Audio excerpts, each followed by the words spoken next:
Hello दोस्तों, I hope आप सब अच्छे होंगे, अपनी तैयारी अच्छे से कर रहे होंगे। साथियों, हम लोग यूपीपीएससी आरओआर और री एग्जाम के लिए प्रैक्टिस सेट सॉल्व कर रहे हैं और अभी जो प्रैक्टिस सेट सॉल्व कराया जा रहा है DIS द्वारा पब्लिश किए गए टेस्ट सीरीज को हम लोग सॉल्व कर रहे हैं। आपका टेस्ट नंबर 2 है, जिसके अंतर्गत हम लोग जीएस और हिंदी वाले सेक्शन को कवर करेंगे और इसमें आपका करंट अफेयर वाला सेक्शन भी तैयार होता रहेगा, क्योंकि इसमें देखिए सितंबर से लेकर के अक्टूबर 2024 तक के करंट अफेयर को भी इसमें कवर किया गया, तो साथ में आपका करंट अफेयर वाला सेक्शन भी इसमें कंप्लीट होता रहेगा।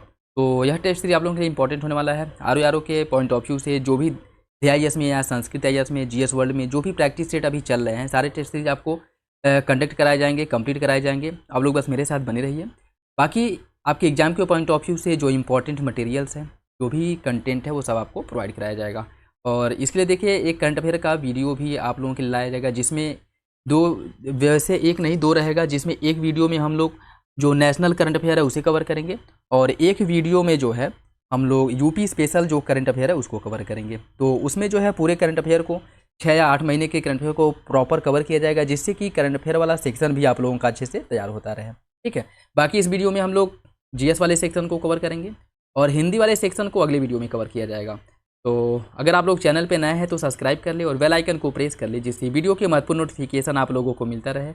बाकी अगर वीडियो अच्छा लगे तो लाइक ज़रूर कर दिया करें और अपने दोस्तों साथियों के साथ वीडियो जरूर शेयर कर दिया करें। और देखिए इसमें कोशिश करिएगा कि मेरे आंसर बताने से पहले आप लोग सारे क्वेश्चंस अटैम्प्ट करें और आंसर दें, और फिर लास्ट में सेल्फ एनालिसिस जरूर कर लिया करें कि कितने क्वेश्चंस आप लोगों के सही हैं। ठीक है, क्योंकि आप लोगों को आप लोगों से बेहतर कोई नहीं जानता है और आप लोगों की स्थिति क्या है उसके बारे में आप लोगों को ही पता है। ठीक है, तो जहाँ पे आपको लग रहा हो कि यहाँ पे और ध्यान देने की ज़रूरत है, ये सेक्शन कमज़ोर है, वहाँ पर ध्यान दीजिए।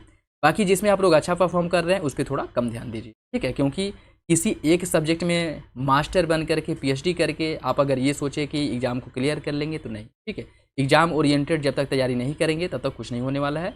तो इसलिए किसी एक सब्जेक्ट पर मास्टर करने से अच्छा है कि जो भी सब्जेक्ट, जो भी इसका सिलेबस है, जहाँ से क्वेश्चन पूछे जाते हैं, सबकी जानकारी हमें हो, जिससे कि हम क्वेश्चन पेपर को आसानी से सॉल्व करें। ठीक है, मेन टारगेट एग्ज़ाम को क्लियर करना है, ठीक है, ना कि PhD करना है। ठीक, तो बाकी आप लोग समझदार हैं और अपना फीडबैक कमेंट बॉक्स में जरूर दे दीजिएगा। और हाँ, जो लोग पेड ग्रुप ज्वाइन करना चाहते हैं वो लोग पेड ग्रुप जितना जल्दी हो सके ज्वाइन कर लें, क्योंकि पेड ग्रुप का जो चार्ज है वो बढ़ने वाला है। ठीक है, तो हो सकता है कि 2-4 दिन में उसका चार्ज बढ़ जाए।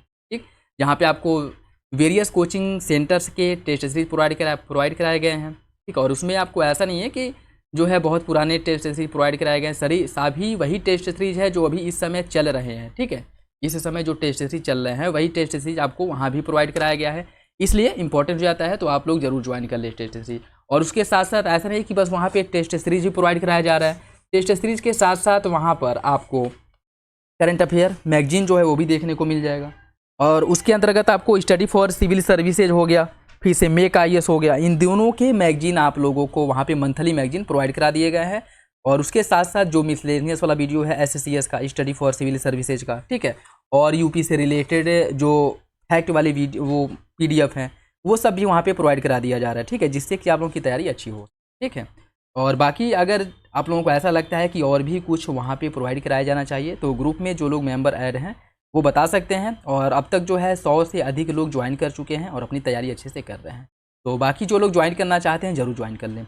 और बाकी इसके क्वेश्चंस का PDF आप लोगों को फ्री टेलीग्राम वाले चैनल पर प्रोवाइड करा दिया जाएगा। ठीक है, तो चलिए इसी के साथ वीडियो की शुरुआत करते हैं।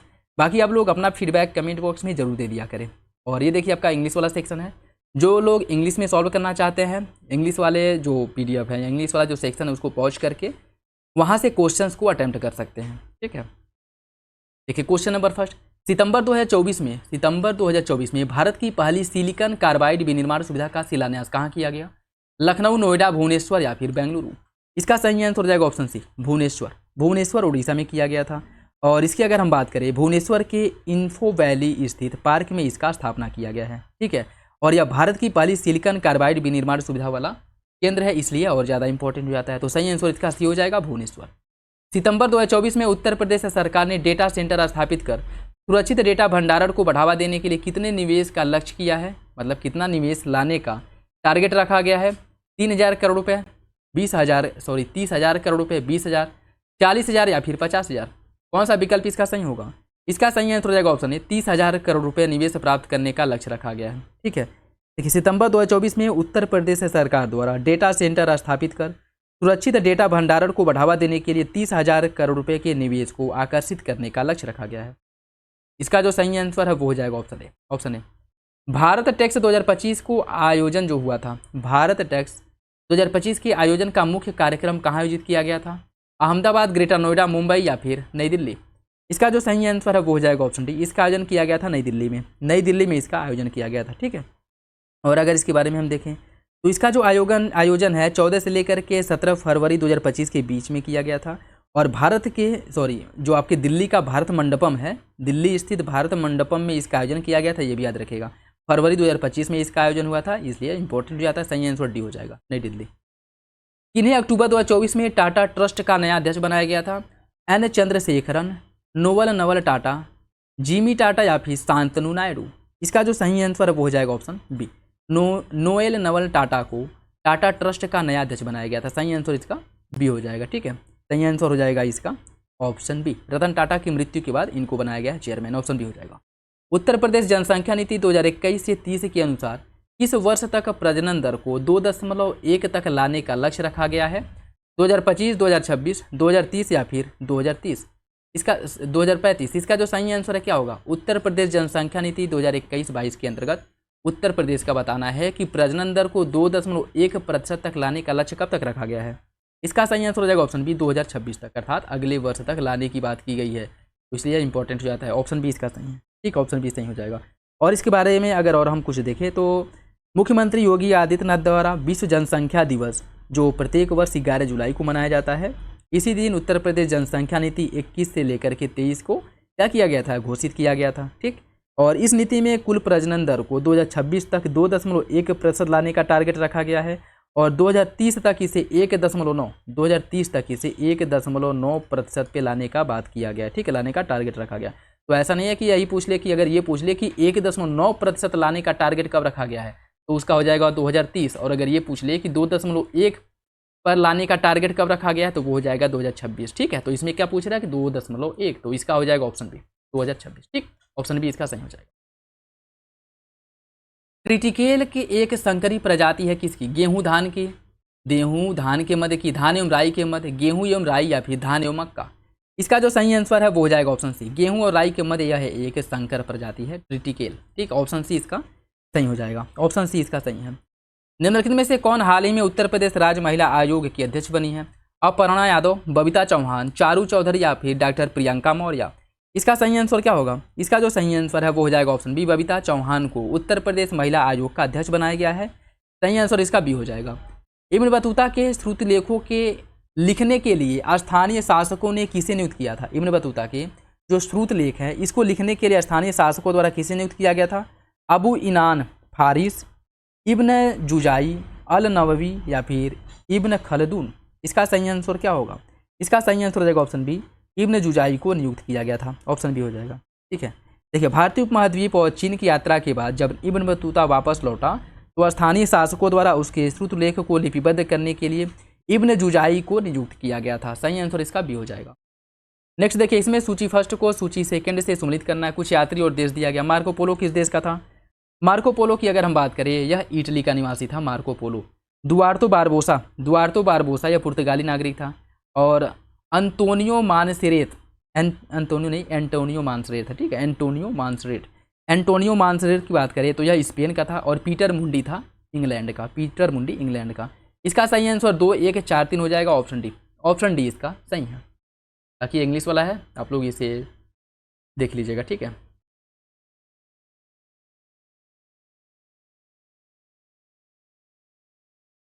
हम्पी के भग्नावशेष को प्रकाश में लाने का श्रेय किसे प्राप्त है? हम्पी के भग्नावशेष को प्रकाश में लाने या फिर उजागर करने का श्रेय किसे दिया जाता है? विलियम जोन्स को, अलेक्जेंडर रियास को, जेम्स प्रिंसेप को या फिर कॉलिन मैकेंजी को? इसका सही आंसर क्या है? इसका सही आंसर हो जाएगा ऑप्शन डी, कॉलिन मैकेंजी को। यह देखिए कहते हैं कि कॉलिन मैकेंजी को यह जो है दिया गया था, मतलब श्रेय जो है दिया गया था। ठीक है, भग्नावशेष को प्रकाश में लाने का किसके? हम्पी के। सही आंसर इसका डी हो जाएगा, ऑप्शन डी। ठीक, ऑप्शन डी इसका सही है। ख्वाजा मोइनुद्दीन चिश्ती के संदर्भ में कौन सा विकल्प गलत है? ख्वाजा मोइनुद्दीन चिश्ती के बारे में कौन सा विकल्प गलत है? मोहम्मद बिन तुगलक पहला सुल्तान था जो उनकी दरगाह पर गया था। उनकी मजार पर सबसे पहले इमारत बादशाह अकबर ने बनवाया था। उनकी दरगाह दिल्ली और गुजरात को जोड़ने वाले व्यापारिक मार्ग पर थे। बादशाह अकबर उनकी दरगाह पर 14 बार आया था। कौन ख्वाजा मोइनुद्दीन चिश्ती के बारे में गलत है?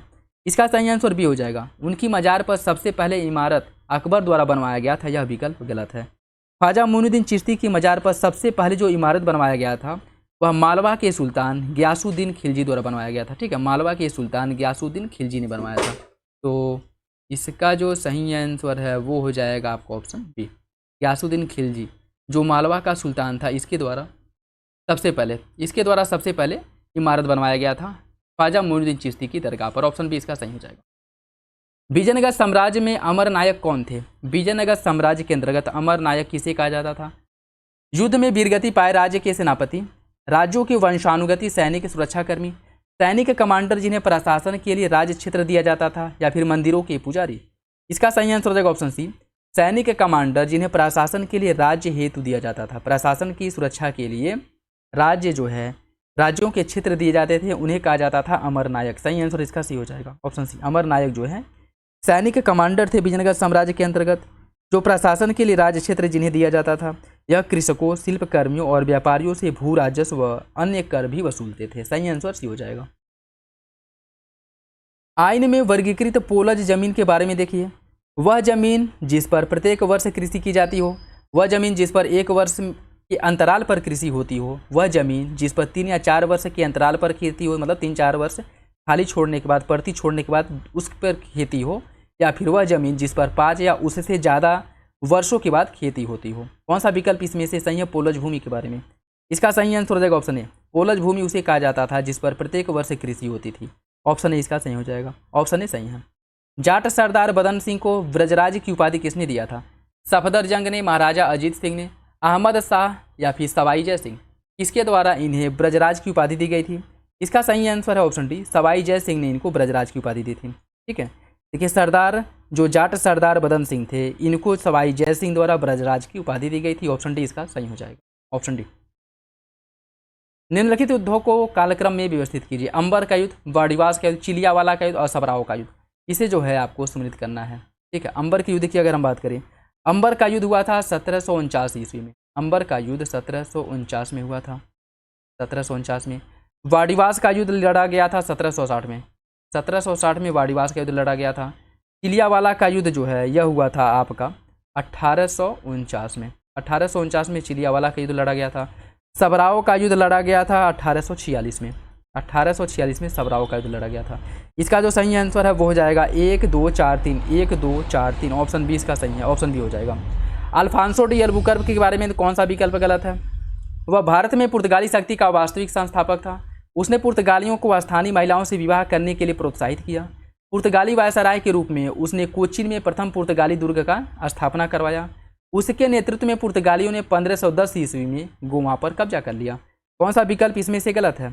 अल्फांसो डी अल्बुकर्क के बारे में ये हो जाएगा आपका ऑप्शन सी, पुर्तगाली वायसराय के रूप में उसने कोचीन में प्रथम पुर्तगाली दुर्ग का स्थापना करवाया था। यह विकल्प आपका गलत हो जाएगा। ठीक है, देखिए कोचीन में अल्फांसो डी अल्बुकर्क ने प्रथम पुर्तगाली दुर्ग का निर्माण करवाया था। ठीक है, इसमें गलत पूछा है। कोचीन में अल्फांसो डी अल्बुकर्क ने प्रथम दुर्गारी का निर्माण कराया, किंतु वह इस समय पुर्तगाली वायसराय नहीं था। ठीक है, याद रखिएगा, जिस समय इसके द्वारा कोचीन में एक दुर्ग का स्थापना करवाया गया था उस समय यह पुर्तगाली गवर्नर या वायसराय नहीं था। यह दुर्ग जो स्थापित कराया गया था 1903 में बना था, जबकि इसे पुर्तगाली जिसे जो वायसराय बनाया गया था 1509 में बनाया गया था। ठीक है, तो याद रखिएगा, याद रखिएगा। इसमें क्या कह रहा है कि पुर्तगाली वायसराय के रूप में उसने कोचीन में प्रथम पुर्तगाली दुर्ग का निर्माण कराया था, जो कि गलत हो जाएगा। ठीक है, जिस समय इसने इस दुर्ग का निर्माण कराया था उस समय यह वायसराय नहीं था, और दुर्ग का निर्माण जो कराया गया था इसका निर्माण इसने 1503 में कराया था, और इसे पुर्तगाली वायसराय बनाया गया था 1509 में, 1509 में। ठीक है, तो यही आपका गलत हो जाएगा। निम्नलिखित अकाल आयोग कमीशन के बारे में कौन सा विकल्प एक सही नहीं है? कैंपबेल आयोग का गठन जॉन लॉरेंस के समय में किया गया था। वुडहेड कमीशन का गठन लिनलिथगो के समय में। स्ट्रेची आयोग का गठन किया गया था लिंटन के समय में।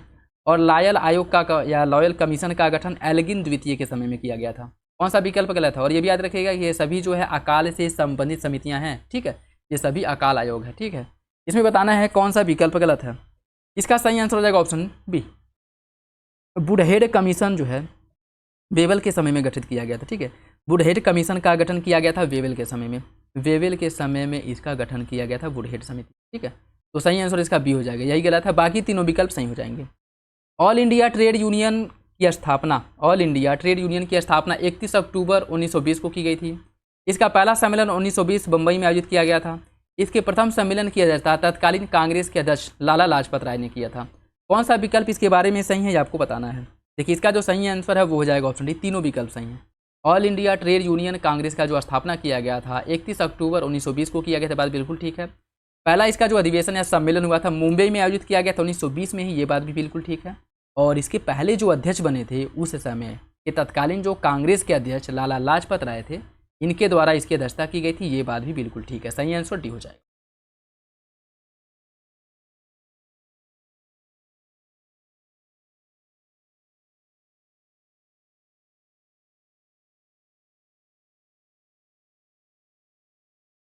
निम्नलिखित में से कौन सही सुमेलित नहीं है। कुछ समाचार पत्र दिए गए और उसके संपादक।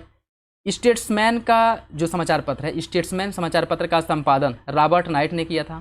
पायनियर समाचार पत्र का संपादक जॉर्ज एलन ने। नेटिव ओपिनियन का संपादन बी एन मांडलिक और टाइम्स ऑफ इंडिया का जी ए नटेशन। कौन सा विकल्प इसमें से गलत है। गलत विकल्प का चयन करना है और ये हो जाएगा आपका option D, times of India. Times of India का जो संपादन है यह रॉबर्ट नाइट ने 1861 में किया था। ठीक है, रॉबर्ट नाइट, इसका संपादन भी रॉबर्ट नाइट द्वारा 1861 में किया गया था, तो याद रखिएगा। ठीक है, जैसे स्टेट्समैन और टाइम्स ऑफ इंडिया इन दोनों समाचार पत्रों का संपादन रॉबर्ट नाइट द्वारा किया गया था।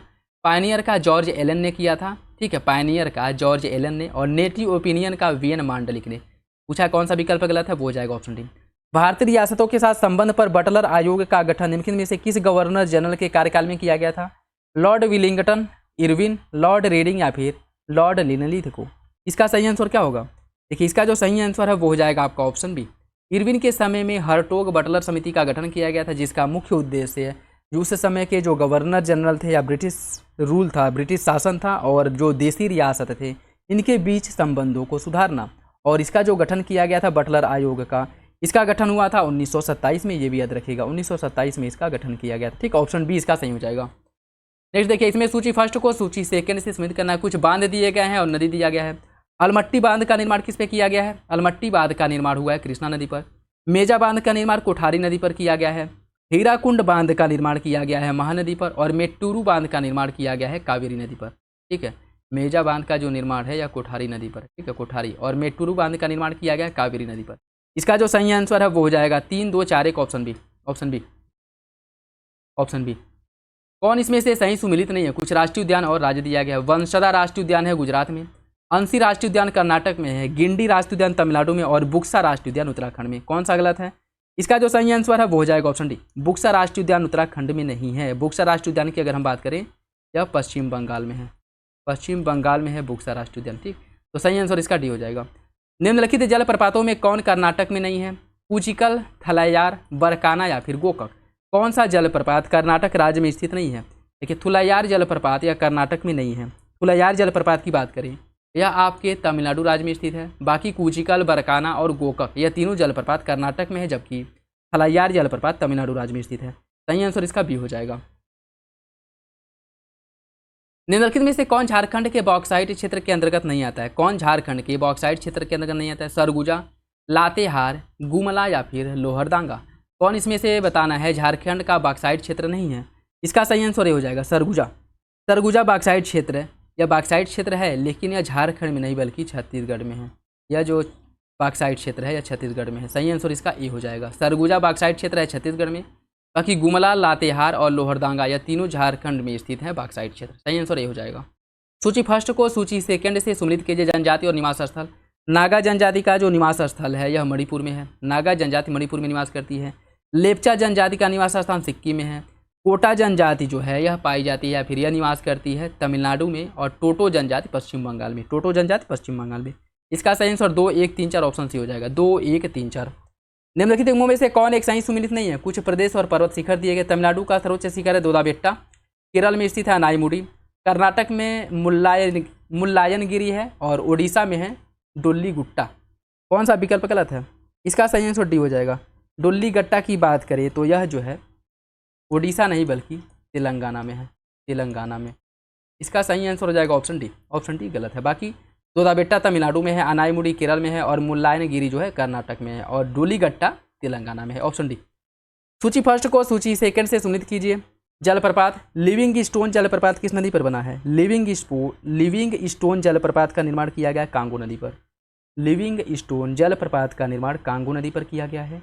अग्राबीस जलप्रपात का निर्माण किया गया ऑरेंज नदी पर। अग्राबीस जलप्रपात का निर्माण ऑरेंज नदी पर किया गया है। एंजल जलप्रपात का निर्माण किया गया है चुरू नदी पर। एंजल जलप्रपात का निर्माण चुरू नदी पर किया गया है और बोयोमा जलप्रपात का निर्माण लुआलाबा नदी पर किया गया है। लुआलाबा नदी पर। इसका सही आंसर हो जाएगा ऑप्शन सी 4-3-2-1। ऑप्शन सी हो जाएगा 4-3-2-1। 4-3-2-1।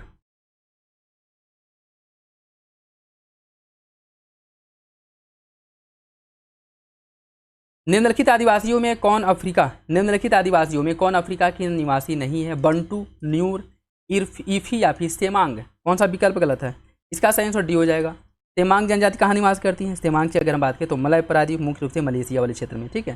ज़्यादातर जो इनका मतलब निवास स्थान, इनका जो कह सकते हैं कि डेंसिटी है वह मलेशिया और आपके थाईलैंड में है। मलेशिया और थाईलैंड, ठीक। बाकी बंटू हो गया, न्यूर हो गया और ईफी, यह तीनों जनजातियां अफ्रीका कॉन्टिनेंट से हैं, ठीक, अफ्रीकी कॉन्टिनेंट से। और सेमांग जनजाति यह मलय प्रायद्वीप मुख्य रूप से मलेशिया और थाईलैंड में निवास करती है। Option D. निम्नलिखित औद्योगिक क्षेत्रों में कौन अपनी अवस्थिति से सुमिलित नहीं है? बफेलो अमेरिका में है, लॉरेन क्षेत्र फ्रांस में, टोलेडो है कनाडा में और रूर बेसिन है जर्मनी में। कौन सा विकल्प गलत है? इसका सही आंसर सी हो जाएगा। टोलेडो या कनाडा में नहीं, टोलेडो की बात करें, यह औद्योगिक क्षेत्र अमेरिका में है। टोलेडो औद्योगिक क्षेत्र अमेरिका में है, ठीक है। टोलेडो औद्योगिक क्षेत्र है अमेरिका में। बाकी बफेलो भी अमेरिका में है, लॉरेन क्षेत्र फ्रांस में है, रूर बेसिन भी या रूर क्षेत्र भी जर्मनी में है। Option C. निम्न प्राकृतिक गैस उत्पादन केंद्रों में कौन अपनी अवस्थिति से सुमेलित है?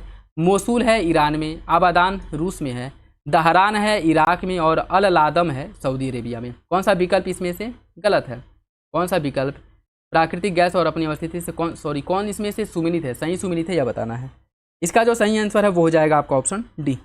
अल नादन सऊदी अरेबिया में है। अल नादन सऊदी अरेबिया में, बात बिल्कुल ठीक है। तहरान जो आपका नेचुरल गैस या प्राकृतिक गैस उत्पादन क्षेत्र है, ये भी जो है सऊदी अरब में है। ये भी है आपके सऊदी अरब में, ये भी सऊदी अरब में है। आबादान प्राकृतिक गैस केंद्र है ईरान में। आबादान प्राकृतिक गैस केंद्र ईरान में है।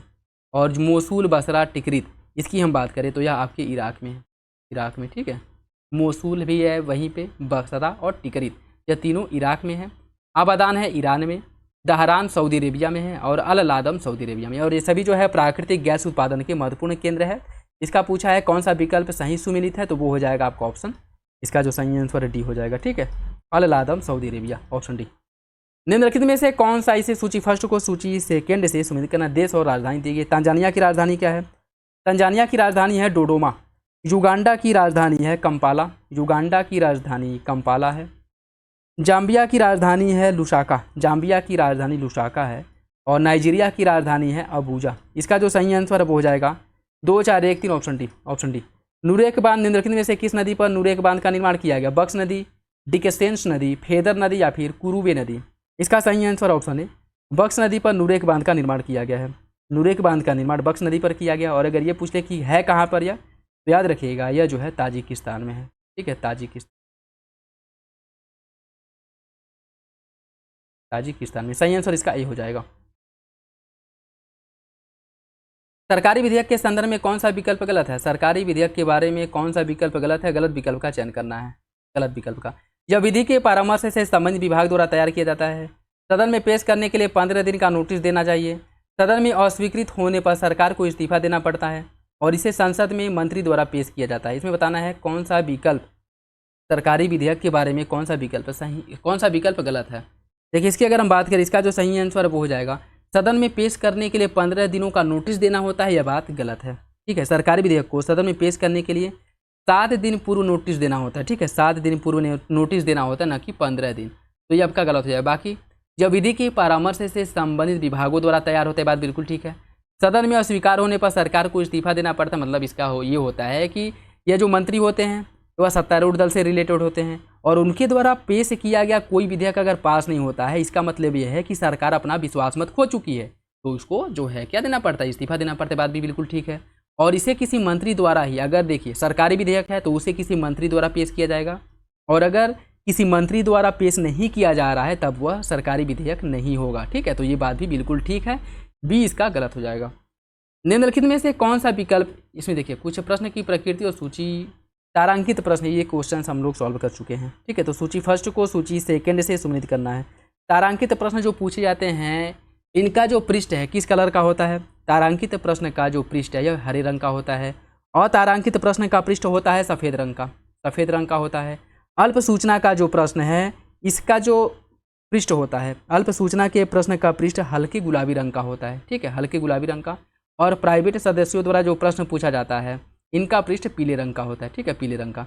इसका जो सही आंसर है वो हो जाएगा ऑप्शन 2, 4, 3 का ऑप्शन डी इसका सही, याद रखिएगा। तारांकित प्रश्न का पृष्ठ हरे रंग के होता है, अतारांकित का सफ़ेद रंग का, अल्प सूचना का हल्का गुलाबी होता है, और प्राइवेट या कह सकते हैं कि गैर सदस्यों द्वारा जो पूछा जाता है वह सफ़ेद रंग का। ठीक है, शक्तियों का जो विभेद है, सॉरी नेक्स्ट देखिए, निम्नलिखित में से कौन संसदीय व्यवस्था की विशेषता नहीं है? सामूहिक उत्तरदायित्व संसदीय विशेषता की विशेषता कौन नहीं है? ठीक है, सामूहिक उत्तरदायित्व, दोहरी सदस्यता, निचले सदन का विघटन, शक्तियों का विभेद। देखिए इसमें जो है संसदीय व्यवस्था का विभेद या संसदीय व्यवस्था की विशेषता, शक्तियों का विभेद या संसदीय व्यवस्था की विशेषता नहीं है। ठीक है, यह संसदीय व्यवस्था की नहीं बल्कि राष्ट्रपति शासन व्यवस्था की विशेषता है, तो डी इसका सही हो जाएगा। बाकी सामूहिक उत्तरदायित्व, दोहरी सदस्यता, निचले सदन का विघटन, ये सभी संसदीय व्यवस्था की विशेषताएं हैं। इसका सही आंसर डी हो जाएगा। निम्नलिखित कथनों पर विचार कीजिए।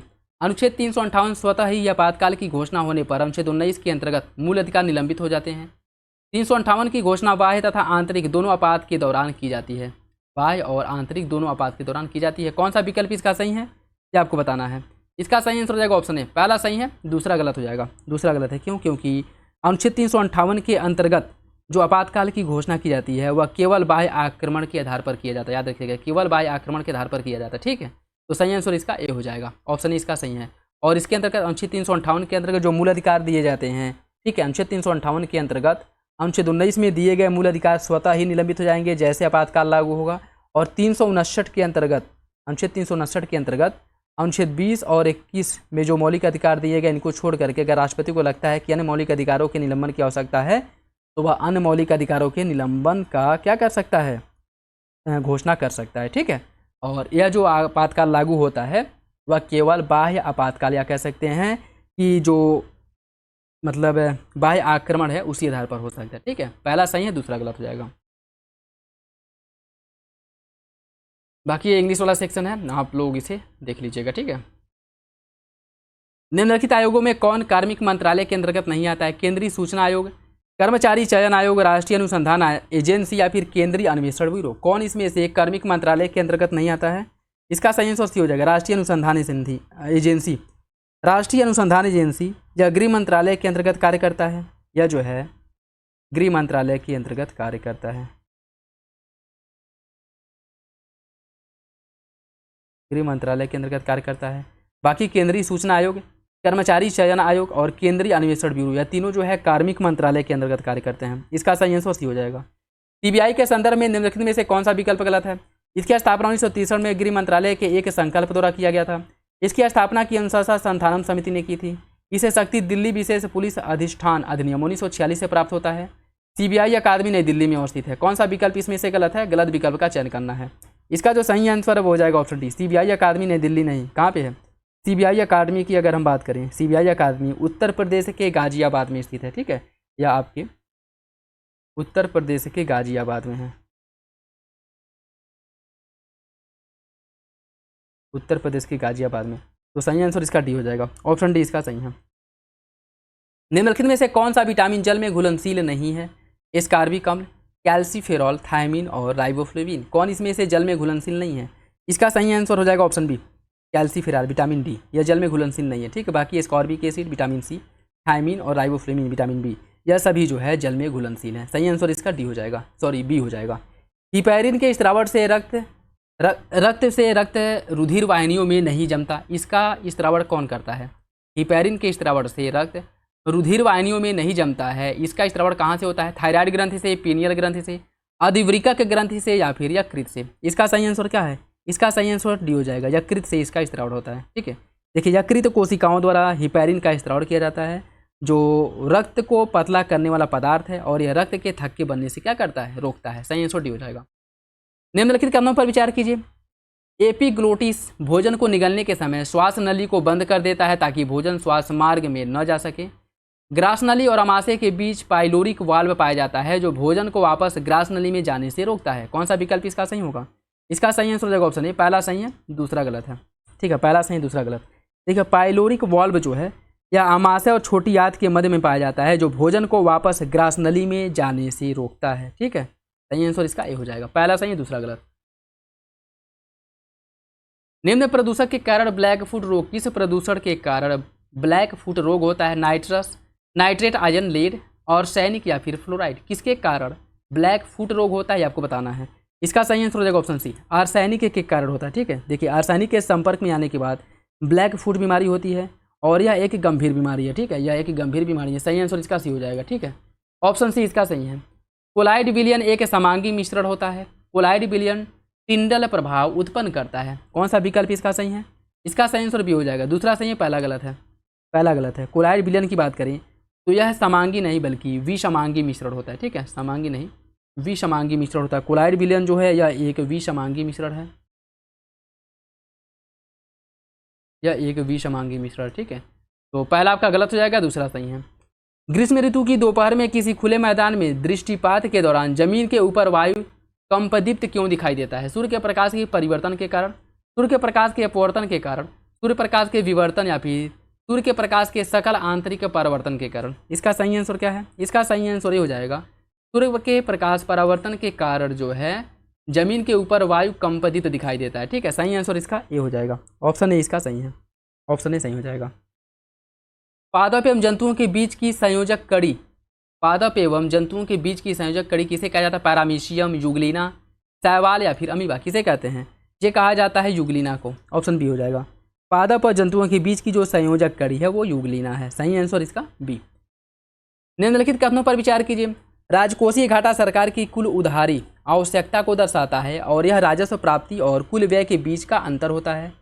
प्राथमिक घाटा राजकोषीय घाटे में ब्याज अदायगी को जोड़कर निकाला जाता है। कौन सा विकल्प इसका सही है? देखिए इसका सही आंसर हो जाएगा ऑप्शन है, पहला सही है दूसरा गलत हो जाएगा। दूसरा गलत क्यों है? क्योंकि प्राथमिक घाटा निकालने के लिए राजकोषीय घाटे में से ब्याज अदायगी वाले हिस्से को घटा करके निकाला जाता है। इसका मतलब क्या है? जैसे देखिए मान लीजिए सरकार का जो बजटीय घाटा है 10 रुपया है। ठीक है, जैसे सरकार द्वारा खर्च किया गया था 100 रुपया, सरकार को प्राप्त हुआ 90 रुपया, तो घाटा कितना है? 10 रुपये का है। इस 10 रुपये को फुलफिल करने के लिए 10 रुपये को पूरा करने के लिए सरकार क्या करेगी? सरकार ऋण लेगी, उधार लेगी। किससे ले सकती है? आरबीआई से ले सकती है, आम लोगों से निवेशकों से ले सकती है। तो यह सरकार जो 10 रुपया ऋण लेगी इसके बदले में इसको ब्याज भी तो देना होगा कि जो ये ऋण ले रही है 10 रुपया, इसके बदले में यह ब्याज देगी जिन लोगों से या जिस संस्था आरबीआई या फिर जिनसे भी ली हो। तो यह जो ब्याज इसको देना है इस 10 रुपये पे, इस ब्याज वाले हिस्से को अगर यह घटा दिया जाए और केवल जो ऋण देना है उसी हिस्से को काउंट करे और उसके बाद जो घाटा निकल करके आता है उसी को कहते हैं प्राथमिक घाटा। ठीक है, उसी को प्राथमिक घाटा कहते हैं। ठीक है, तो ब्याज अदायगी वाले हिस्से को घटा देने। प्राथमिक घाटा कब निकलता है? जब राजकोषीय घाटे में से ब्याज अदायगी वाले हिस्से को माइनस कर दिया जाता है तब प्राथमिक घाटा निकलता है। ठीक है, और इसका जो वो सूत्र बनता है वो आपका जैसे बनता है, प्राथमिक घाटा बराबर राजकोषीय घाटा माइनस ब्याज अदायगी। ठीक है, ब्याज अदायगी। ठीक, इसका सही आंसर ये हो जाएगा, पहला सही है, बाकी दूसरा विकल्प गलत है। ये आपका इंग्लिश वाला सेक्शन देखिए।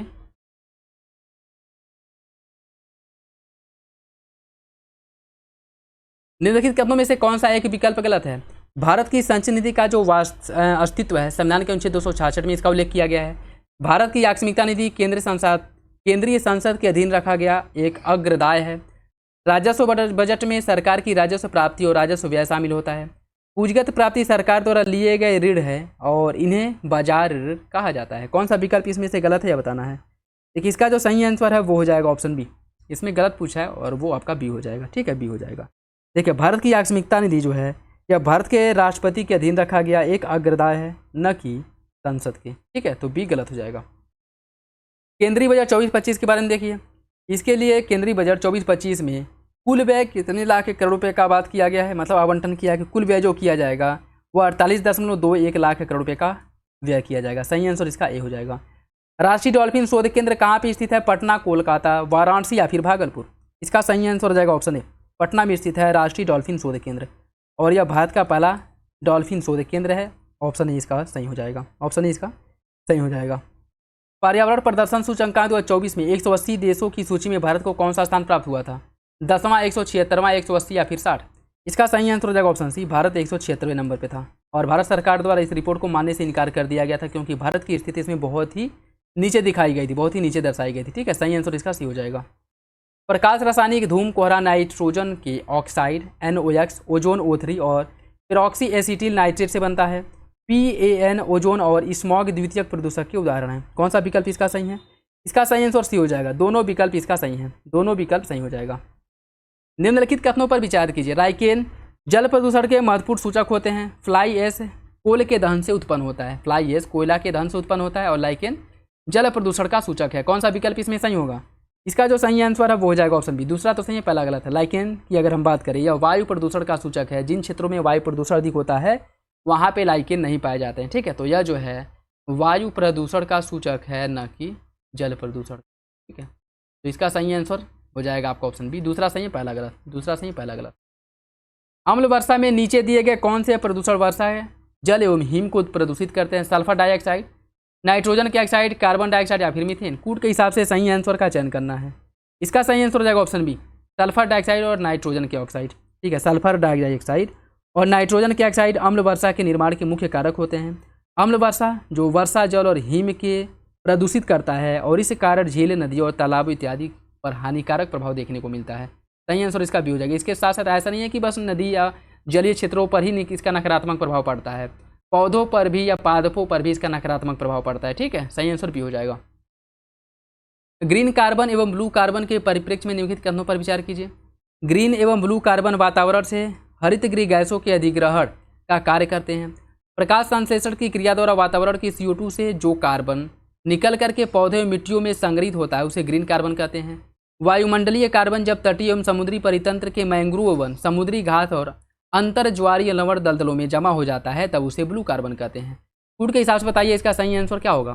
देखिए, इसका जो सही आंसर है वो हो जाएगा ऑप्शन बी। तीनों विकल्प सही हैं, ऑप्शन बी सही है। तीनों विकल्प इसका सही हो जाएगा। ग्रीन कार्बन जो है यह कार्बन सिंक की भूमिका निभाता है। काले और भूरे कार्बन से अलग ग्रीन और ब्लू कार्बन वातावरण से हरित गृह गैसों को क्या करते हैं? अधिग्रहित करते हैं, मतलब उनको शक कर लेते हैं। ठीक, ग्रीन कार्बन या प्रकाश संश्लेषण की क्रिया द्वारा वातावरण के CO2 जो कार्बन से निकल करके पौधों और मिट्टियों में संग्रहित होते हैं, इन्हीं को कहा जाता है ग्रीन कार्बन। ठीक है, बाकी ब्लू कार्बन जो जलीय क्षेत्रों द्वारा संग्रहित किए जाते हैं। ठीक है, तीनों विकल्प सही हो जाएगा।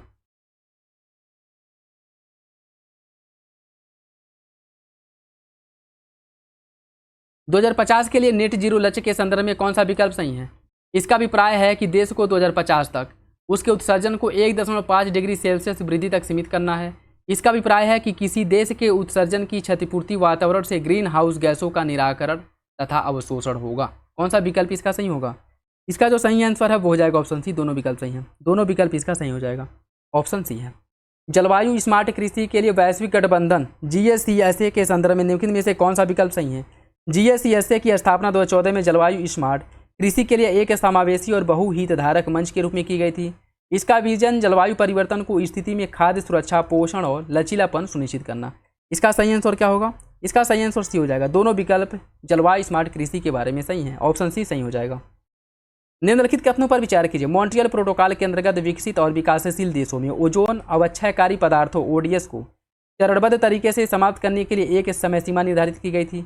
मॉन्ट्रियल प्रोटोकॉल के अंतर्गत विकासशील देशों को अनुच्छेद 5 देश कहा जाता है। इसका सही आंसर क्या है? इसका सही आंसर हो जाएगा आपका ऑप्शन बी।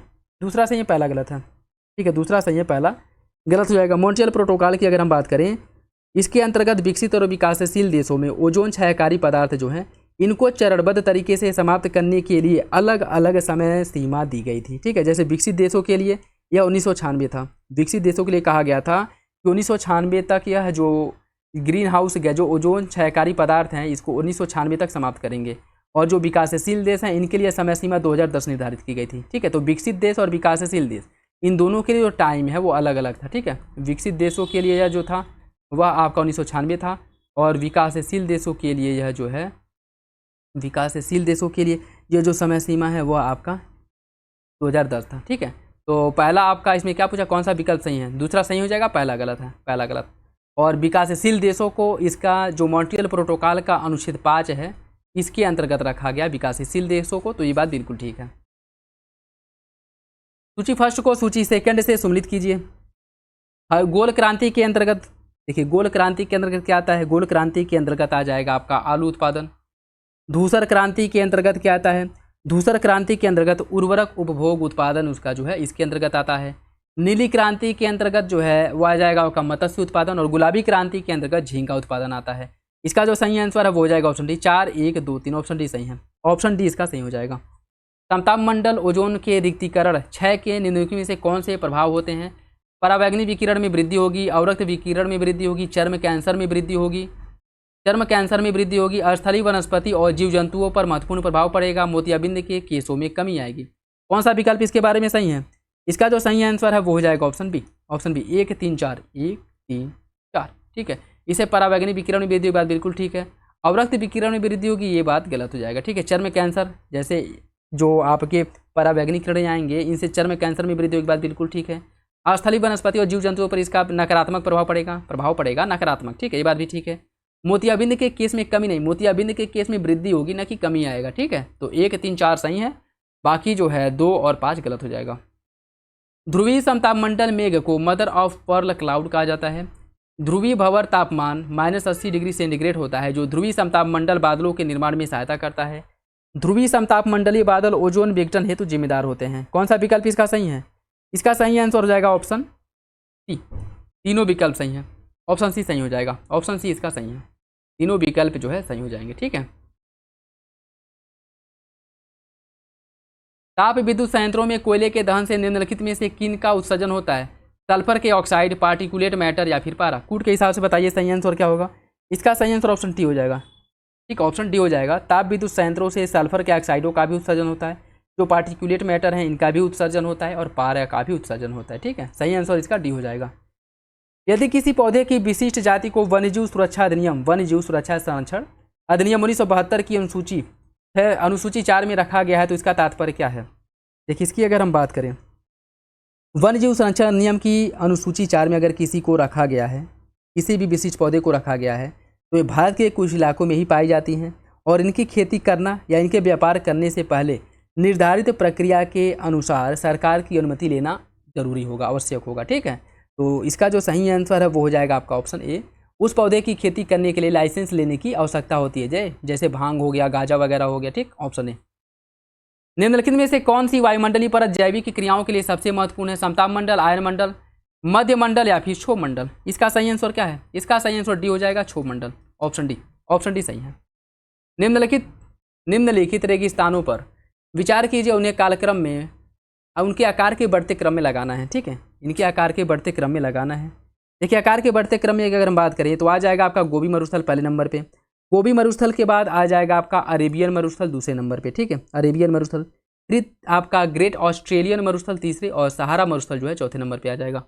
इसका जो सही आंसर है वो हो जाएगा आपका ऑप्शन सी, 1, 3, 4, 2, ऑप्शन सी 1, 3, 4, 2। निम्नलिखित में से कौन सी एक खरीफ की फसल नहीं है, कपास, सरसों, धान या फिर सोयाबीन। कौन खरीफ की फसल नहीं है, इसका सही आंसर भी हो जाएगा, सरसों जो है खरीफ की फसल नहीं है, रबी की फसल है। ठीक है, रबी की फसल जो गेहूं के साथ बोई जाती है, तो इसका जो सही आंसर है वो हो जाएगा ऑप्शन बी, ऑप्शन बी हो जाएगा। उत्तर प्रदेश में मध्य पाषाण काल के किस प्रमुख स्थल से युद्ध अथवा मानवीय आक्रमण के स्पष्ट साक्ष्य मिले हैं, सराय नाहर राय, मादाहा, दमदमा या फिर चौपानी मांडो। यह जो उत्खनन से प्राप्त हुए, मतलब सराय नाहर राय से मध्य पाषाण काल के युद्ध स्थल या फिर मानवीय आक्रमण के जो साक्ष्य हैं वो प्राप्त हुए हैं सराय नाहर राय से। ऑप्शन ए इसका सही हो जाएगा। ठीक है, ऑप्शन ए इसका सही हो जाएगा। बाकी उत्तर प्रदेश के जो मध्य पाषाण काल के प्रमुख स्थल हैं उसके अंतर्गत सराय नाहर राय, मादाहा, दमदमा, चौपानी मांडो ये सभी आते हैं। ठीक है, जिसमें से सराय नाहर राय से युद्ध और मानवीय आक्रमण के साक्ष्य प्राप्त हुए हैं। ठीक है, तो इसका जो सही आंसर है वो हो जाएगा आपका ऑप्शन ए, सराय नाहर राय। गनीमी कावा रणनीति का संबंध 1857 के किस नेतृत्वकर्ता से है, बेगम हजरत महल, रानी लक्ष्मीबाई, खान बहादुर खान या फिर तात्या टोपे। गनीमी कावा रणनीति का संबंध किससे है, इसका जो सही आंसर है वो हो जाएगा ऑप्शन डी, तात्या टोपे से, ऑप्शन डी हो जाएगा। ठीक है, ऑप्शन डी, गनिमी कावा रणनीति, जिसका अर्थ होता है गुरिल्ला या छापामार युद्ध। छत्रपति शिवाजी महाराज ने गनिमी कावा रणनीति का प्रयोग सबसे पहले मुगलों के प्रति किया था। इसका प्रयोग तात्या टोपे ने भी अंग्रेजों के विरुद्ध किया था। ठीक है, तो इसका जो सही आंसर है वो हो जाएगा ऑप्शन डी। गनिमी कावा रणनीति का मतलब होता है छापामार युद्ध। ठीक है, याद रखिएगा, छापामार युद्ध, ऑप्शन डी। निम्नलिखित उमों में से कौन सा उत्तर प्रदेश के संबंध में सही नहीं है? उत्तर प्रदेश का राजकीय पशु बारहसिंगा है, पक्षी है सारस, सबसे पूर्वी जिला उत्तर प्रदेश का बलिया है, और उत्तर प्रदेश का न्यूनतम क्षेत्रफल वाला जिला संत कबीरनगर है। कौन सा विकल्प गलत है? इसका सही आंसर डी हो जाएगा। इसका जो सही आंसर है वो हो जाएगा ऑप्शन डी, क्योंकि उत्तर प्रदेश का न्यूनतम क्षेत्रफल वाला जो जिला है वह आपका संत रविदास नगर है। ठीक है, संत रविदास नगर।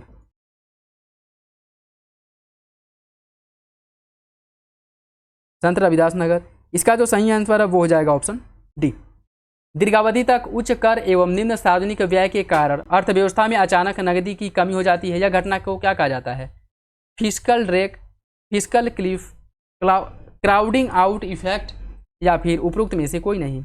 इसका जो सही आंसर है वो हो जाएगा आपका ऑप्शन डी, फिस्कल क्लिफ कहा जाता है। ठीक है, देखिए, दीर्घावधि तक उच्च कर एवं निम्न सार्वजनिक व्यय के कारण, जैसे कर की दर अगर अधिक कर दिया जाए और सार्वजनिक व्यय में कमी कर दिया जाए तो अर्थव्यवस्था में पैसे की कमी होगी, बिल्कुल कमी होगी। ठीक है, इससे क्या होगा? इससे अचानक नकदी की कमी हो जाएगी, और यह घटना फिस्कल क्लिफ या राजकोषीय प्रपात कहा जाता है इसको। ठीक है, इसे राजकोषीय प्रपात कहा जाता है। ठीक है, क्योंकि लोगों के पास खर्च करने के लिए पैसे की कमी हो जाएगी, मार्केट में, अर्थव्यवस्था में पैसा ही नहीं रहेगा। ठीक है, क्यों? क्योंकि कर की दर को बहुत अधिक कर दिया गया है। ठीक है, ज़्यादातर पैसा सरकार को कर के रूप में प्राप्त हो रहा है, और सरकार द्वारा जो सार्वजनिक खर्च है वो ना के बराबर किया जा रहा है, तो फिर दोबारा मार्केट में पैसा जा ही नहीं रहा है। ठीक है, तो इससे क्या होगा? पैसे की कमी हो जाएगी। इसी को कहा जाता है फिस्कल क्लिफ।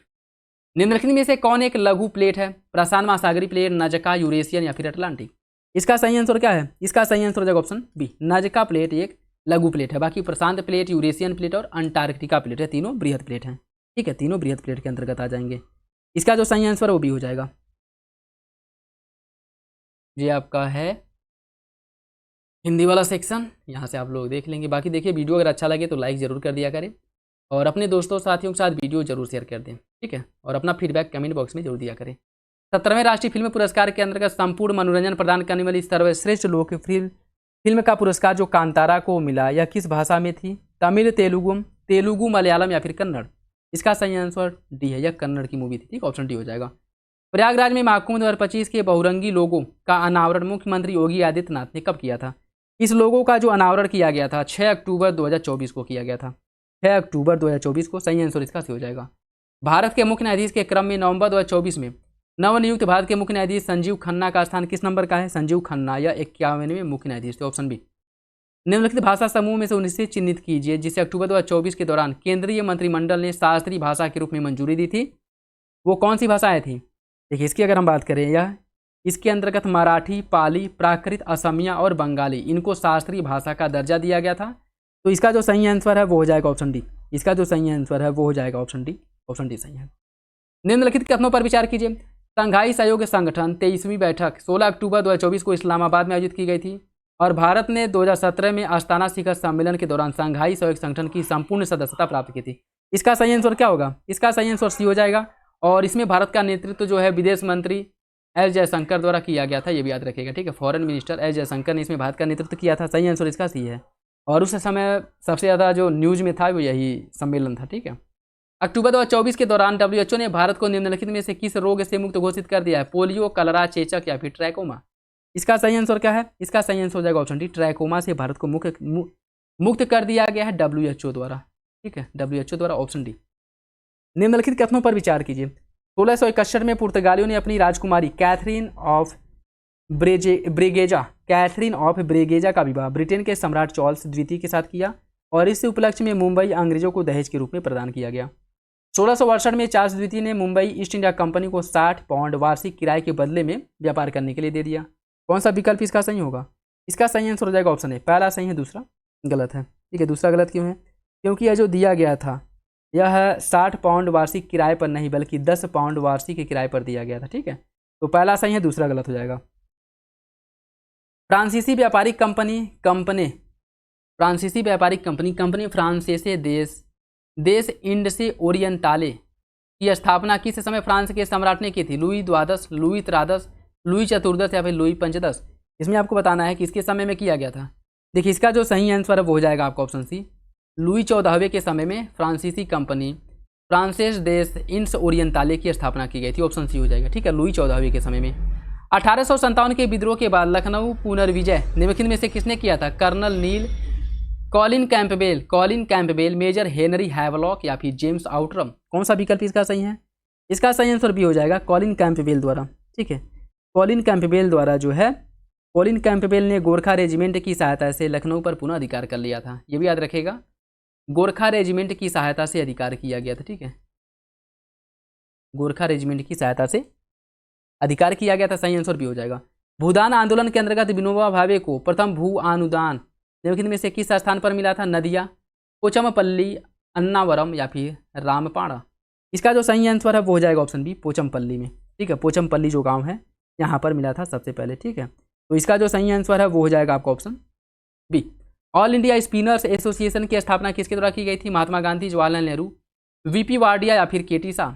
इसका जो गठन किया गया था यह महात्मा गांधी द्वारा किया गया था। ठीक है, ऑल इंडिया स्पिनर्स एसोसिएशन का गठन महात्मा गांधी ने किया था, ऑप्शन ए हो जाएगा इसका। ऑप्शन ए इसका सही है। बाकी आपका हिंदी वाला है तो जो लोग हिंदी में, सॉरी इंग्लिश वाला है, जो लोग इंग्लिश में सॉल्व करते हैं क्वेश्चन पेपर को, यहाँ से वीडियो को पॉज करके प्रैक्टिस सेट को सॉल्व, क्वेश्चन को सॉल्व कर सकते हैं। लेकिन देखिए कुछ पहाड़ियाँ दी गई और अवस्थिति दिया गया है। चीन श्रृंखला कहाँ पे है? चीन श्रृंखला जो पहाड़ी है यह है मणिपुर में। सारामती कहाँ पे है? सारामती है नागालैंड में। और कुल्लई मलाई है तमिलनाडु में। और मिकिर पहाड़ी है असम में। इसका सही आंसर ए हो जाएगा 4, 1, 2, 3, ऑप्शन ए। निम्नलिखित समुद्री जलधाराओं में कौन ठंडी जलधारा है? क्यूराइल, नॉर्वे, इरमिंगर या फिर क्यूरेसियो। कौन सी जलधारा इसमें से ठंडी जलधारा है? फूड के हिसाब से सही आंसर का चयन करना है। इसका सही आंसर हो जाएगा ऑप्शन ए, क्यूराइल और जो आपकी इरमिंगर, यह दोनों ठंडी जलधाराएं हैं। ठीक है, क्यूराइल और इरमिंगर ठंडी जलधाराएं हैं, ऑप्शन डी हो जाएगा। ठीक, ऑप्शन डी इसका सही है।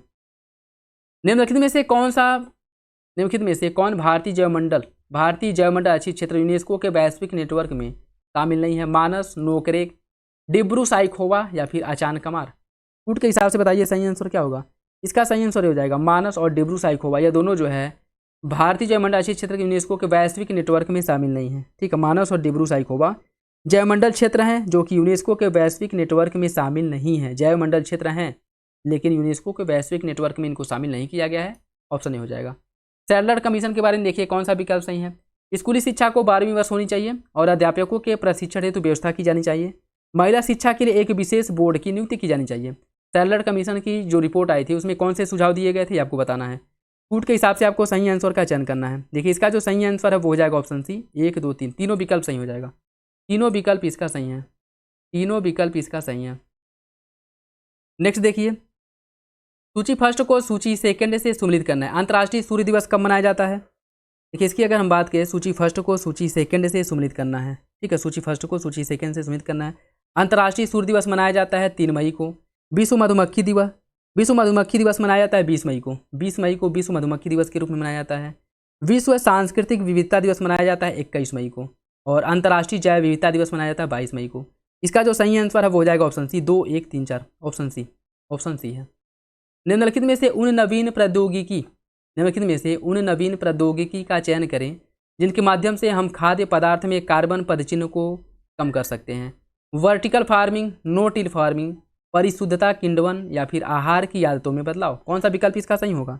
इसका सही आंसर हो जाएगा ऑप्शन डी, सभी विकल्प सही हैं, ऑप्शन डी हो जाएगा। ठीक है, ऑप्शन डी इसका सही। डिसअपॉइंटमेंट झील कहाँ पर है? कनाडा, स्पेन, फ्रांस या फिर ऑस्ट्रेलिया। डिसअपॉइंटमेंट झील कहाँ पे है?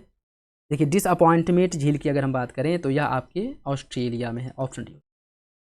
निम्नलिखित में से कौन एक अश्व अक्षांश कहलाता है? निम्नलिखित में से किसको अश्व अक्षांश कहा जाता है? विषुवतीय निम्न वायुदाब पेटी को, उपोष्ण उच्च वायुदाब पेटी को, उपध्रुवी निम्न वायुदाब पेटी को या फिर ध्रुवी उच्च वायुदाब पेटी को। किसको अश्व अक्षांश कहा जाता है? इसका सही आंसर बी हो जाएगा, उपोष्ण उच्च वायुदाब पेटी को अश्व अक्षांश कहा जाता है। ठीक है, उपोष्ण उच्च वायुदाब पेटी को कहा जाता है अश्व अक्षांश, ऑप्शन बी। निम्नलिखित में से कौन सी पुस्तक कार्ल मार्क्स द्वारा लिखी गई है? दास कैपिटल, द प्रिंस, उन्मुक्ति घोषणा पत्र या फिर कम्युनिस्ट मैनिफेस्टो। इसका जो सही आंसर है वो हो जाएगा ऑप्शन ए, दास कैपिटल या कार्ल मार्क्स की पुस्तक। ठीक है, सही आंसर इसका ए हो जाएगा।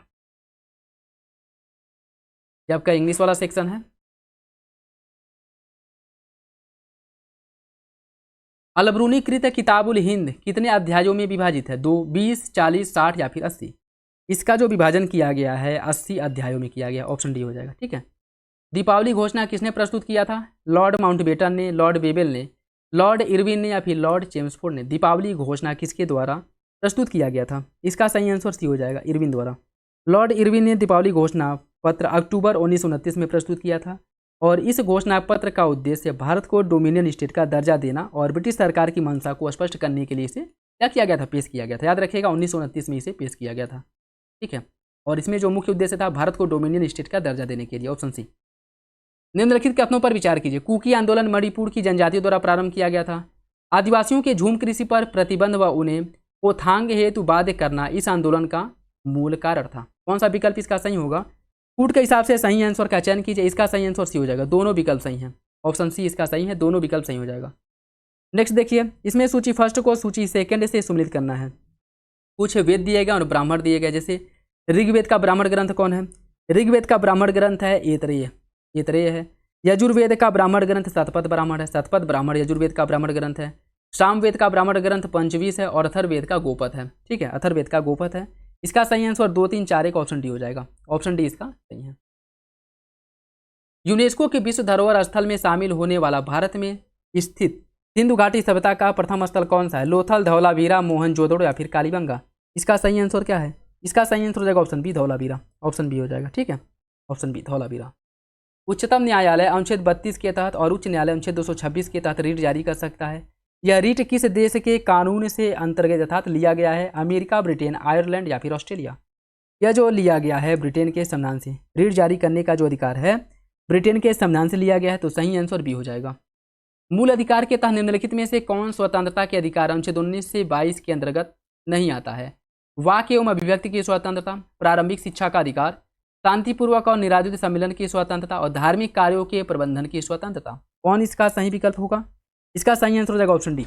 Option D. ठीक है, धार्मिक कार्यों के प्रबंधन की स्वतंत्रता अनुच्छेद 26 के अंतर्गत यह मूल अधिकार धर्म की स्वतंत्रता के अंतर्गत आता है, जिसका उल्लेख अनुच्छेद 25 से लेकर के 28 के बीच में किया गया। ठीक है, बाकी जो आपका स्वतंत्रता का अधिकार है इसमें वाक अभिव्यक्ति की स्वतंत्रता, प्रारंभिक शिक्षा का अधिकार और शांतिपूर्वक और निरायुध सम्मेलन करने की स्वतंत्रता आ जाएगा। इसका है ऑप्शन डी।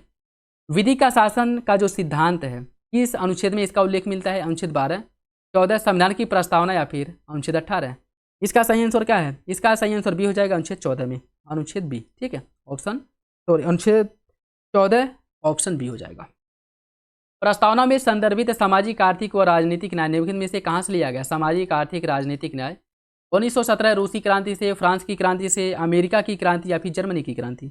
इसका सही आंसर ऑप्शन है, यह रूस की क्रांति से लिया गया 1917। ठीक है, 1917 इसका सही हो जाएगा। नेक्स्ट देखिए,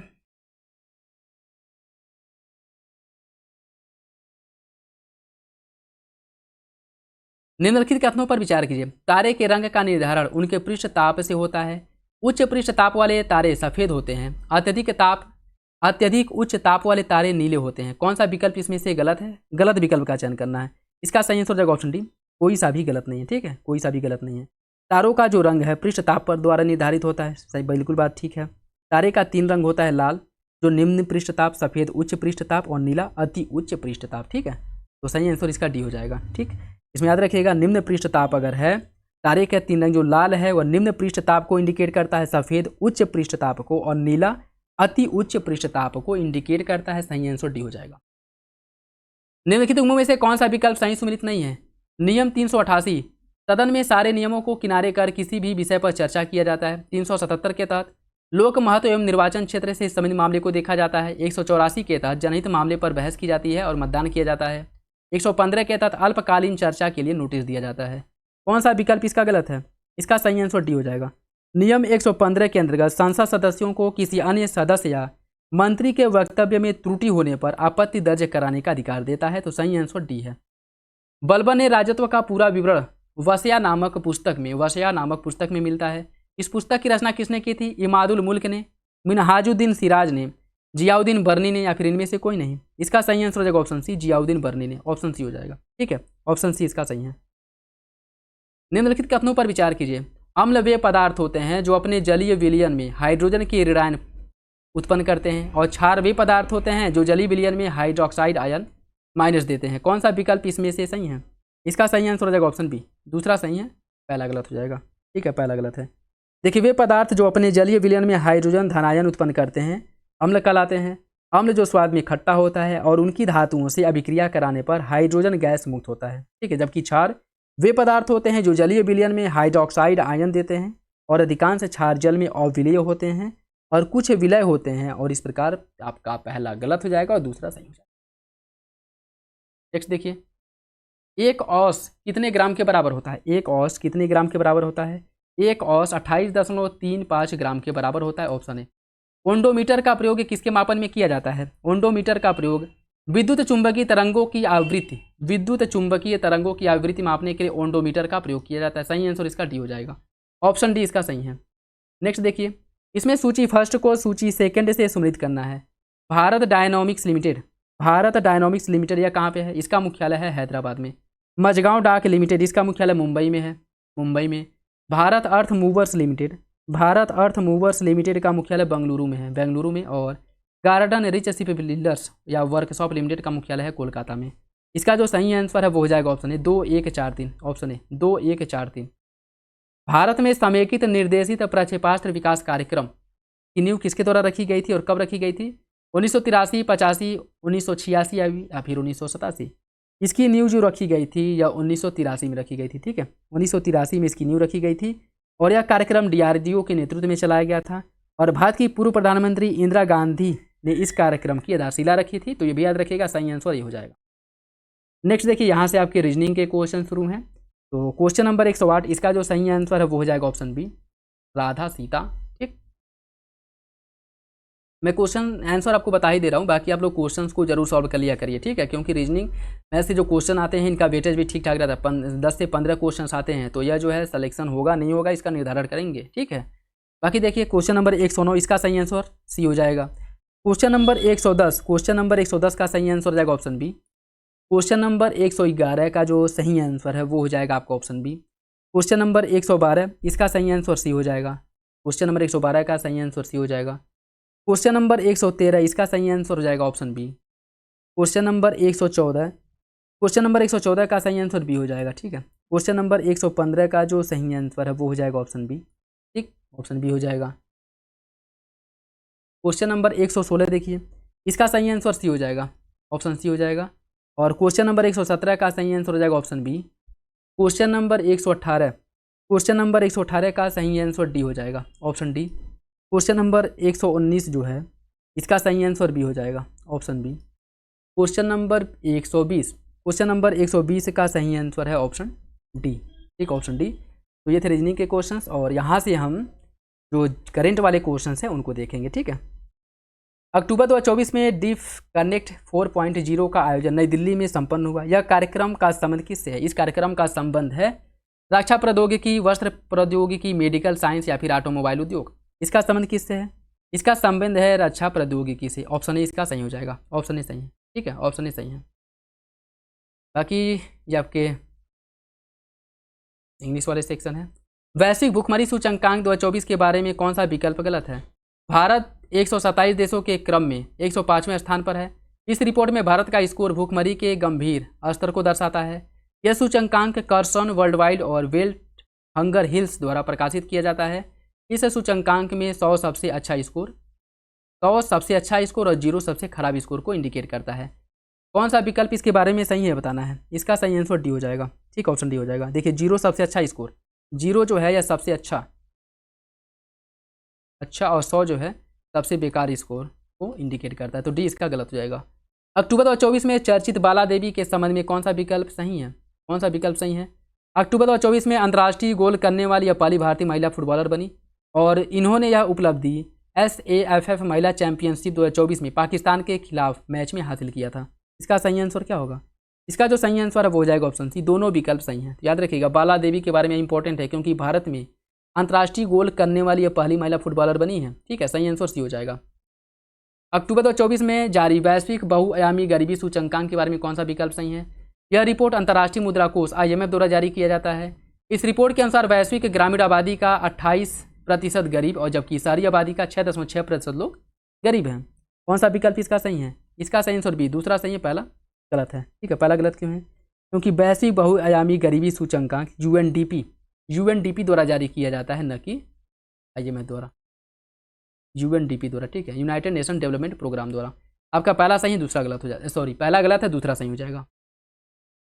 सितंबर 2024 में प्रधानमंत्री नरेंद्र मोदी ने बिडकिन प्रौद्योगिकी क्षेत्र को राष्ट्र को समर्पित किया। यह प्रौद्योगिकी औद्योगिक क्षेत्र कहाँ पे? तमिलनाडु, गुजरात, महाराष्ट्र या फिर उड़ीसा? यह क्षेत्र है आपके महाराष्ट्र में, ठीक है।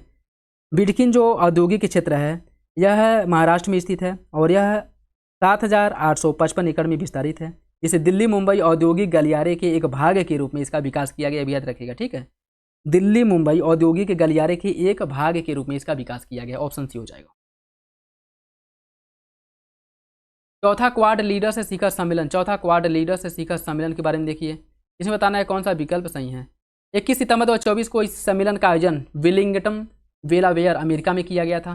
प्रधानमंत्री नरेंद्र मोदी की अनुपस्थिति में विदेश मंत्री एस जयशंकर इस सम्मेलन में भाग लिए थे और 5वां क्वाड लीडर्स शिखर सम्मेलन का आयोजन भारत में प्रस्तावित है।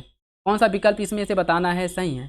इसका जो सही आंसर वो हो जाएगा ऑप्शन सी। पहला तीसरा सही, दूसरा गलत है, क्योंकि प्रधानमंत्री ने यहाँ पे भारत का नेतृत्व किया था, ठीक है, प्रधानमंत्री स्वयं गए थे, तो दूसरा गलत हो जाएगा, पहला तीसरा सही है। सितंबर 2024 में संपन्न फीफा अंडर 20 महिला विश्व कप 2024 का खिताब निम्नलिखित में से किस देश ने जापान को पराजित करके जीता था? साउथ कोरिया, उत्तर कोरिया, न्यूजीलैंड या फिर अमेरिका? इसका जो सही आंसर है वो हो जाएगा ऑप्शन बी हो जाएगा, ठीक है। इसका जो खिताब है उत्तर कोरिया ने जापान को पराजित करके जीता था, याद रखिएगा, उत्तर कोरिया है, दक्षिण कोरिया नहीं, ठीक, ऑप्शन बी हो जाएगा। सितंबर 2024 में प्रारंभ राष्ट्रीय पेंशन प्रणाली वात्सल NPS वात्सल योजना के बारे में कौन सा विकल्प सही है? इस पेंशन योजना की घोषणा वित्त मंत्री द्वारा केंद्रीय बजट 24-25 में की गई थी और इस योजना का संचालन बीमा विनियामक एवं विकास प्राधिकरण अर्थात IRDA द्वारा किया जाता है। इसका सही आंसर क्या है? इसका सही आंसर बी हो जाएगा। इसका जो सही आंसर है वो हो जाएगा आपका ऑप्शन बी। पहला सही, दूसरा गलत है, ठीक है।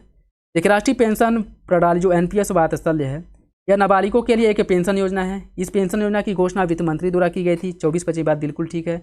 और इसका जो संचालन है या इसका जो रेगुलेशन है वह PFRD द्वारा किया जाता है, जो पेंशन फंड विनियामक और विकास प्राधिकरण है उसके द्वारा किया जाता है। तो सही आंसर इसका ए हो जाएगा। पहला आपका सही है, दूसरा गलत है। IRD अर्थात IRDA इसका प्राधिकरण नहीं करता है, ठीक है, दूसरा गलत है, पहला सही।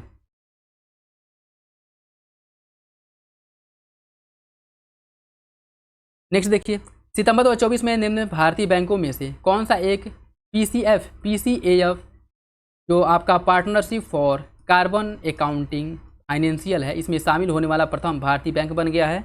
यह भारतीय बैंक है union bank of India, option B हो जाएगा। नेक्स्ट देखिए, इसमें कुछ युद्धाभ्यास है और संबंधित देश है। कौन सा युद्धाभ्यास किसके बीच में होता है उसे सुनिश्चित करना है। वरुण युद्धाभ्यास किसके बीच में होता है? 2024 वरुण अभ्यास 2024 यह हुआ था भारत और फ्रांस के बीच में। अल नाजाह युद्ध अभ्यास भारत और ओमान के बीच में हुआ था। ईस्टर्न ब्रिज की अगर हम बात करें भारत और ऑस्ट्रेलिया के बीच में हुआ था और युद्ध अभ्यास भारत अमेरिका के बीच में। इसका सही आंसर हो जाएगा 2, 1, 4, 3। सितंबर 2024 में गृह मंत्रालय भारत सरकार द्वारा निम्नलिखित में से किस राज्य या केंद्र शासित प्रदेश की राजधानी का नाम परिवर्तित करके श्री विजयपुरम कर दिया गया है? इसका जो सही आंसर है वो हो जाएगा ऑप्शन सी, अंडमान निकोबार द्वीप समूह का, ठीक है, ऑप्शन सी सही हो जाएगा। ऑप्शन सी इसका सही है। सितंबर 2024 में निम्नलिखित में से किस हिंदी फिल्म को 97वां ऑस्कर 2025 में भारत की आधिकारिक प्रविष्टि के लिए चुना गया है? 2018 एवरीवन इज ए हीरो, लापता लेडीज, द रेलवे मैन या फिर अग्नि? इसका सही आंसर हो जाएगा ऑप्शन बी, लापता लेडीज को, ठीक है, ऑप्शन बी हो जाएगा। सितंबर 2024 में संपन्न US ओपन 2024 के बारे में देखिए, कौन सा विकल्प सही है? इस प्रतियोगिता में पुरुष एकल का खिताब जैनिक सिनर जो कि इटली के हैं इन्होंने जीता था और महिला एकल का खिताब एरिना सबालंका बेलारूस की हैं उन्होंने जीता था। इसका सही आंसर क्या होगा? इसका सही आंसर सी हो जाएगा, दोनों विकल्प सही हैं। अक्टूबर 2024 में निम्नलिखित में से किसे 54वां Dada Saheb Phalke life time achievement पुरस्कार 2022 दिया गया है? यह पुरस्कार दिया गया था मिथुन चक्रवर्ती को, ऑप्शन सी हो जाएगा, मिथुन चक्रवर्ती को। सितंबर 2024 में विश्व बौद्धिक संपदा विपो द्वारा जारी वैश्विक नवाचार सूचकांक 2024 के बारे में देखिए, कौन सा विकल्प सही है? भारत इस सूचकांक में 39वां स्थान पर है। इस सूचकांक में 30वां स्थान स्विट्जरलैंड को प्राप्त है। कौन सा विकल्प इसका सही होगा? इसका सही आंसर सी हो जाएगा, दोनों विकल्प सही हैं, दोनों विकल्प सही हैं। नेक्स्ट देखिए, सितंबर 2024 में विश्व स्वास्थ्य संगठन द्वारा निम्नलिखित में से किस देश को कुष्ठ रोग समाप्त करने वाला पहला देश घोषित किया गया है? कुष्ठ रोग समाप्त करने वाला पहला देश घोषित किया गया है जॉर्डन को, ठीक है। विश्व स्वास्थ्य संगठन द्वारा जॉर्डन को कुष्ठ रोग समाप्त करने वाला पहला देश घोषित किया गया है, ठीक है। कुष्ठ रोग जो माइक्रोबैक्टीरियम लेप्री के कारण होता है, ठीक है, माइक्रोबैक्टीरियम लेप्रेसी, ऑप्शन डी हो जाएगा इसका। नेक्स्ट देखिए,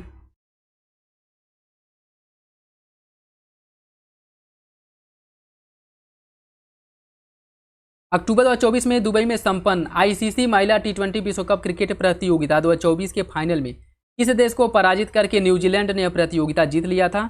इसमें जो न्यूजीलैंड है उसने दक्षिण अफ्रीका को पराजित किया था। न्यूजीलैंड द्वारा साउथ अफ्रीका को पराजित किया गया था। सही आंसर सी हो जाएगा। अक्टूबर 2024 में क्लाउडिया सिनबॉम ने किस देश की पहली महिला राष्ट्रपति के रूप में पदभार संभाला है? यह जो है मैक्सिको की पहली महिला राष्ट्रपति बनी है। मैक्सिको की पहली महिला राष्ट्रपति बनी है, तो सही आंसर सी हो जाएगा। अक्टूबर 2024 में अमेरिकी अंतरिक्ष एजेंसी नासा ने यूरोपा क्लीपर मिशन लॉन्च किया है। यूरोपा क्लीपर मिशन का उद्देश्य क्या है? यूरोपा क्लीपर मिशन का उद्देश्य है बृहस्पति के चंद्रमा यूरोपा जो है इसका विस्तृत अध्ययन करना। ठीक है, बृहस्पति के चंद्रमा यूरोपा का विस्तृत अध्ययन करने के लिए नासा द्वारा यूरोपा क्लीपर मिशन को लॉन्च किया गया था। तो सही आंसर इसका जो है वो हो जाएगा ऑप्शन ए। नेक्स्ट देखिए, और आज का लास्ट क्वेश्चन, अक्टूबर 2024 में उर्मिला चौधरी को वैश्विक नक्सलवादरोधी चैंपियंस पुरस्कार से सम्मानित किया गया। उर्मिला चौधरी को यह पुरस्कार दक्षिण भारत में जातिगत असमानता के खिलाफ संघर्ष और वंचित वर्गों के हितों को बढ़ावा देने के लिए प्रदान किया गया। कौन सा विकल्प इसका गलत है? गलत विकल्प का चयन करना है। देखिए, इसका सही आंसर हो जाएगा ऑप्शन ए, अर्थात विकल्प दूसरा गलत है। पहला सही हो जाएगा, दूसरा गलत है। दूसरा गलत क्यों है? क्योंकि देखिए, उर्मिला चौधरी को वैश्विक नक्सलवादरोधी चैंपियन पुरस्कार से सम्मानित किया गया था। ठीक है, और उर्मिला चौधरी को यह जो पुरस्कार है नेपाल में जातिगत असमानता के खिलाफ संघर्ष और वंचित वर्गों के हितों को बढ़ावा देने के लिए यह पुरस्कार दिया गया था। तो दूसरा जो है वो गलत हो जाएगा। ठीक है, पहला सही है। इसके बाद आपके हिंदी वाले सेक्शन है, तो इन्हें हम लोग अगले वीडियो में देखेंगे। बाकी इसमें बस जीएस वाले सेक्शन को ही कवर करेंगे। तो आई होप यह वीडियो आप लोगों को अच्छा लगा होगा। वीडियो पसंद है तो लाइक ज़रूर कर दिया करें, और चैनल पर नए हैं तो सब्सक्राइब कर ले, जिससे वीडियो के महत्वपूर्ण नोटिफिकेशन आप लोगों को मिलते रहें। और अपना फीडबैक कमेंट बॉक्स में जरूर दे दीजिएगा करें। ठीक है, बाकी जो लोग पेड ग्रुप ज्वाइन करना चाहते हैं टेलीग्राम पे आकर के उसके बारे में जानकारी ले सकते हैं, और वीडियो के डिस्क्रिप्शन में भी आप लोगों को उसका लिंक प्रोवाइड करा दिया जाएगा, तो वहाँ से भी आप लोग ज्वाइन कर सकते हैं। ठीक है, बाकी मिलते हैं अगले वीडियो में, तब तक के लिए धन्यवाद।